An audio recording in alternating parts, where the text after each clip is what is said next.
Coucou tout le monde, je suis très heureuse de vous retrouver aujourd'hui pour une nouvelle vidéo. J'espère que vous allez bien.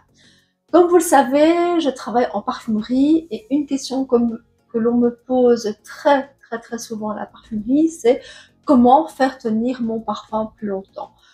Comment est-ce que ça se fait que je ne le sens plus? Après quelques heures, je ne le sens plus. Pourquoi est-ce que mon parfum ne tient pas? Donc dans cette vidéo, j'ai décidé de vous expliquer un petit peu le pourquoi et vous donner aussi quelques astuces pour que vous puissiez vous sentir tout au long de la journée. Let's go, allons-y.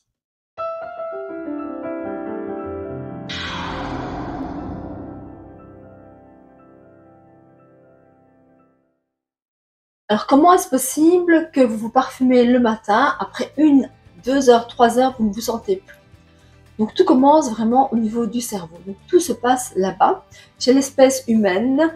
Ça se situe donc principalement au niveau du bulbe olfactif qui est situé dans la partie inférieure du cerveau, ce qui permet d'identifier les odeurs. C'est souvent lié aux souvenirs. Donc un tel parfum, une odeur nous rappelle des souvenirs agréables ou non. Ça s'appelle la mémoire olfactive. Comme je vous l'ai dit tout à l'heure, on se sent en général 1, 2, 3 heures grand max, mais rarement toute la journée. Donc certaines personnes ont un odorat super développé et arrivent à se sentir un peu plus de temps, mais en règle générale, c'est 2, 3 heures grand max. Ça dépend aussi un petit peu des concentrations du parfum, donc c'est sûr que si vous mettez une autre parfum beaucoup plus intense, le parfum va mieux se diffuser dans la journée. Vous ne vous sentez plus, mais les personnes de votre entourage vous sentent, et c'est tout à fait normal de ne plus se sentir, ne pas se sentir toute la journée, et c'est tant mieux. Donc votre cerveau va vraiment s'habituer à votre parfum. C'est le phénomène, donc ça s'appelle le phénomène d'adaptation olfactive. Donc c'est vraiment une sorte d'accoutumance à votre propre odeur. C'est pour ça aussi que certaines personnes qui sentent mauvais, donc peut-être par manque d'hygiène, en général c'est par manque d'hygiène si elles sentent mauvais, mais ces personnes-là ne sentent même pas qu'elles sentent mauvais parce qu'elles sont habituées à leur odeur. Donc c'est vraiment un phénomène tout à fait normal et logique. Sentir votre parfum toute la journée pourrait à un moment donné vraiment vous déranger, vous pourriez ne plus le supporter. Je dis souvent à mes clients, si vous ne sentez plus votre parfum, c'est vraiment qu'il fait partie de vous, et il fait partie de votre personnalité, donc c'est vraiment une bonne chose. De plus, sentir votre parfum en continu, non-stop, vous l'auriez tout le temps dans le nez, ça pourrait vous empêcher aussi de sentir des odeurs d'alerte de potentiel danger. Donc comme par exemple, imaginez une fuite de gaz, un plat qui brûle, un début d'incendie, vous sentez votre parfum, que ça, mais le reste, vous faites abstraction de toutes les autres odeurs et vraiment ça pourrait être dangereux. Donc vraiment c'est une très bonne chose de ne sentir plus votre parfum tout au long de la journée. Donc votre cerveau est vraiment un vrai chef d'orchestre du corps humain, c'est vraiment une vraie machine et vraiment bien fait. Première astuce, quand vous choisissez votre parfum, faites très attention à la concentration. Donc il existe différentes concentrations qui vont de la plus légère à la plus intense. Je pense vous faire une vidéo prochainement sur les différentes concentrations. Donc ici, je vous l'explique vraiment brièvement. Donc la plus légère, c'est l'eau de Cologne. Ensuite, il y a l'eau de toilette, l'eau de parfum, le parfum ou l'extrait. Donc c'est clair que si vous prenez une concentration très légère, le parfum tiendra encore moins longtemps. Donc veuillez quand même minimum prendre une eau de parfum.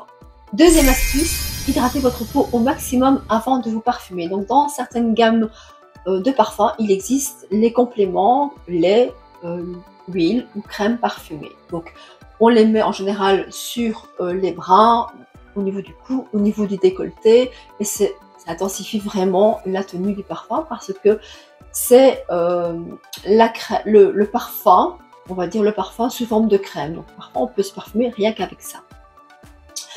C'est clair que si vous en mettez sur tout le corps en entier, pas localisé au niveau du dessus du corps, après 3-4 utilisations, votre peau sera vide et c'est un certain budget, je l'avoue, mais bon, moi je privilégie vraiment plutôt les parties hautes du corps et vraiment c'est pas mal du tout, ça intensifie aussi vraiment très bien. Si ça n'existe pas, vous pouvez utiliser une huile, un lait ou une crème neutre. Donc ça peut aussi se faire, ou alors même parfumé. Donc il y a certaines combinaisons possibles. Par exemple, vous mettez un lait parfumé à base de vanille, vous mettez un parfum un peu plus oriental et franchement ça peut faire un mariage vraiment pas mal, mais ça c'est mieux de tester avant parce que certaines combinaisons ne donnent pas des mariages très réussis, donc c'est mieux de tester avant. Franchement ça marche vraiment du tonnerre pour intensifier son parfum, vraiment je vous le recommande. Moi par exemple, j'utilise le lait pour le corps divine, donc qui sent extrêmement bon. En plus, il est un petit peu pailleté, donc vraiment, il sublime vraiment la peau. Et je vous encourage vraiment à faire l'expérience, donc soit avec un lait parfumé assorti à votre eau de parfum, ou même un lait neutre. Vous mettez le lait parfumé, vous mettez le parfum, vous faites le test. De l'autre côté, vous mettez le parfum tout seul. Voyez un petit peu, après quelques heures, l'intensité et la tenue de votre parfum, vraiment c'est incroyable. Il y a vraiment une énorme différence. Je vous encourage vraiment à suivre cette astuce-là. Un autre produit vraiment trop génial aussi, c'est le parfum pour les cheveux. Malheureusement, il n'existe pas dans toutes les gammes de parfums. Donc c'est un produit sans alcool, donc qui n'abîme pas la fibre capillaire. C'est vrai que chaque fois que vous faites un petit mouvement avec vos cheveux, chaque fois que vous bougez, chaque fois qu'il y a un petit coup de vent dans vos cheveux, bah là, le sillage est intensifié et amplifié, donc c'est vraiment pas mal. Ne jamais mettre son parfum dans les cheveux.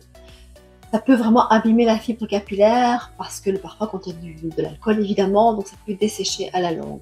Vraiment, le parfum pour les cheveux, c'est vraiment un produit vraiment trop génial aussi.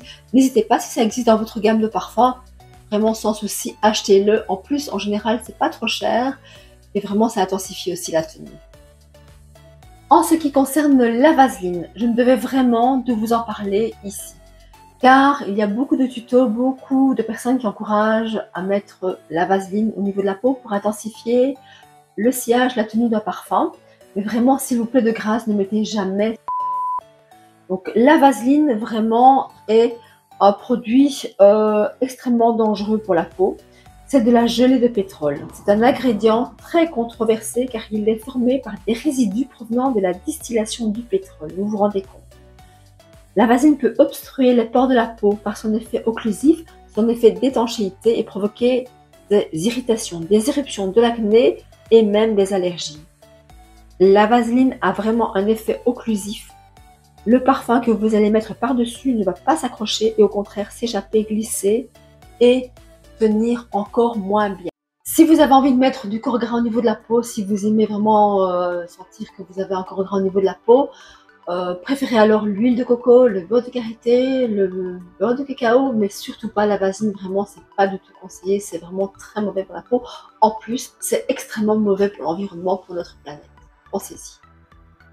De plus, la vaseline est photosensibilisante, donc ça il faut le savoir. Donc je suppose que vous savez aussi que le parfum est photosensibilisant, donc c'est pour ça qu'on ne conseille pas de mettre du parfum pour aller au soleil. Donc ou alors on utilise une eau de parfum sans alcool. Ou certaines eaux de parfum contiennent aussi un alcool de betterave, mais ça bon, on pourra en parler aussi dans une prochaine vidéo. Donc vous imaginez la vaseline qui est photosensibilisante, le parfum qui est photosensibilisant aussi, les deux ensemble, c'est la catastrophe. Assuré pour avoir des taches pigmentaires, vraiment c'est à déconseiller. Troisième astuce, se parfumer au niveau des points de pulsation. Qu'est-ce que les points de pulsation et où se situent-ils? Les points de pulsation, ce sont les zones du corps qui dégagent le plus de chaleur. La chaleur corporelle permet alors de diffuser vraiment le parfum tout au long de la journée. Parfumez donc de préférence le lobe. Les points de pulsation sont essentiellement situés donc derrière le lobe des oreilles, au niveau du creux du cou, donc ici vraiment la base du cou, au niveau de la poitrine, au niveau des poignets, derrière les genoux, à l'intérieur des cuisses. Il y a même une zone aussi au niveau du nombril et derrière les chevilles. Mais essentiellement, on se parfume, donc je dirais là, là, là, ici derrière. Pour ma part, c'est comme ça. Ça intensifie vraiment votre sillage tout au long de la journée. Donc, sachez que si on met du parfum au niveau du poignet et qu'on frotte comme ça, certaines personnes disent qu'on casse le parfum, on casse les molécules du parfum. Donc un parfum, rassurez-vous, ne se casse pas. Mais c'est vrai que ça peut altérer l'évolution du parfum, dans le sens où donc dans le parfum, il y a une note de tête, une note de cœur, une note de fond. Donc ça, nous le verrons prochainement dans une vidéo, directement, si on fait ce mouvement, on peut faire trop vite évoluer le parfum et il peut, bon, la note de tête et la note de cœur peut trop vite évoluer vers la note de fond et le parfum n'évoluera pas de la même manière. Donc, vous l'appliquez sur la peau et vous laissez évoluer calmement. Une autre astuce ici, mais vraiment pour que vous puissiez vraiment profiter pleinement des effluves de votre parfum, mais vraiment que vous puissiez vraiment profiter pleinement, égoïstement, on va dire. On ne parle pas ici de dégager son parfum autour de soi, on parle vraiment que vous puissiez le sentir. Il faut absolument éviter de parfumer le triangle. Le triangle, ça correspond à quoi? Mais le triangle, il part du nez, il vient au niveau des épaules, donc il fait vraiment ça, le triangle. Si vous parfumez tout cet endroit-là, vous allez vous sentir dans un premier temps très très fort. Donc vraiment, votre odorat va être très rapidement saturé, et puis après, vous ne sentirez plus rien du tout. Ici, on privilégie alors les autres zones, comme l'arrière de la nuque, le lobe des oreilles, les poignets, derrière les genoux, pourquoi pas même les chevilles, etc. Et alors parfumer aussi les vêtements. Donc pensez à parfumer les vêtements. Sachez que les parfums se développent beaucoup mieux sur les fibres naturelles plutôt que les fibres synthétiques. Ils vont parfois évoluer le parfum un peu bizarrement. Donc maintenant, il faut évidemment faire très attention à ne pas provoquer des taches sur des fibres quand même très fragiles. On arrive à la fin de cette vidéo, j'espère qu'elle vous a plu, que vous avez vraiment pu apprendre plein de choses, plein d'astuces concernant le sillage, la tenue de votre parfum, pour profiter pleinement des effluves de votre parfum préféré. Au plaisir de vous retrouver très très vite pour une prochaine vidéo. N'oubliez pas de vous abonner si ce n'est pas déjà fait, de liker la vidéo, de commenter éventuellement, un petit échange c'est toujours sympa. Donnez-moi des astuces si vous en connaissez d'autres, pourquoi pas échanger, ça me plaît toujours. En attendant une prochaine vidéo, je vous fais des très très gros bisous. Prenez soin de vous, à très bientôt. Bye bye.